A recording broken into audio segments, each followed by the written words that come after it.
আর একটা ব্যাপার হচ্ছে, অনেকে বলছে আমার কাছে মেসেজ এসছে, তারপর দেখাচ্ছে পেমেন্ট ফেল, এরকম একটা মেসেজ কিছু কিছু মানুষের কাছে যাচ্ছে।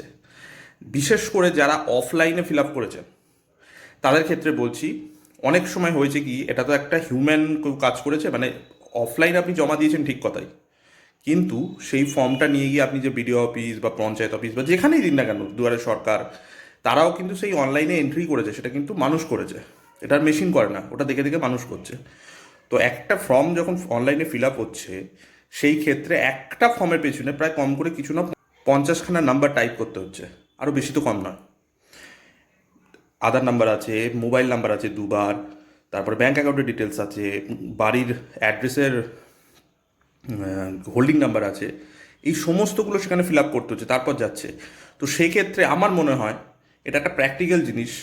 যদি কোনো মানুষের কাছে যদি 5,000 ফর্ম জমা পড়ে কোনো একটা মিউনিসিপ্যালিটি বা কোনো একটা পঞ্চায়েতে, আর সেখানে যদি 10টা বা 15টা বা 20টা লোক বসে বসে এন্ট্রি করে, সেখান থেকে 10খানা ফর্মের এন্ট্রি ভুল যাওয়া এটা স্বাভাবিক, এটা হিউম্যান এরর। হ্যাঁ, এইখানে ঘটনাটা হচ্ছে কি, সেক্ষেত্রে যদি কোনো রকম ভুল হয়েও থাকে, সেটার জন্য নিশ্চয়ই সেটা রেকটিফাই করার জন্য অপশন থাকবে। হ্যাঁ, কোনো কোনো ক্ষেত্রে বা ঘটনা কী হয়, আমি একরকমভাবে 9 লিখি, অনেকে হয়তো 9টা দেখে অন্তত 4 ভাবতে পারে। কোনো জায়গায় ভুল করেছেন, 1 লিখেছেন, অনেকে ওপরে দাগ নিচে দাগ দিয়ে 1 লেখেন, সেখানে সেটাকে 4 ভাবা যেতে পারে। এই ধরনের কিছু হিউম্যান এরার এখানে বেরোবে।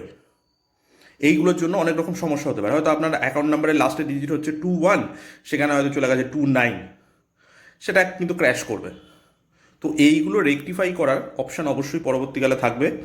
সেই ক্ষেত্রে পরবর্তী নোটিফিকেশান না আসা অবধি আপনি কিছু করতে পারবেন না, কিন্তু আপনার কাছে যখন মেসেজ এসে গেছে আপনি এটুকু কনফার্ম থাকুন আপনার অ্যাপ্লিকেশন অ্যাপ্রুভ।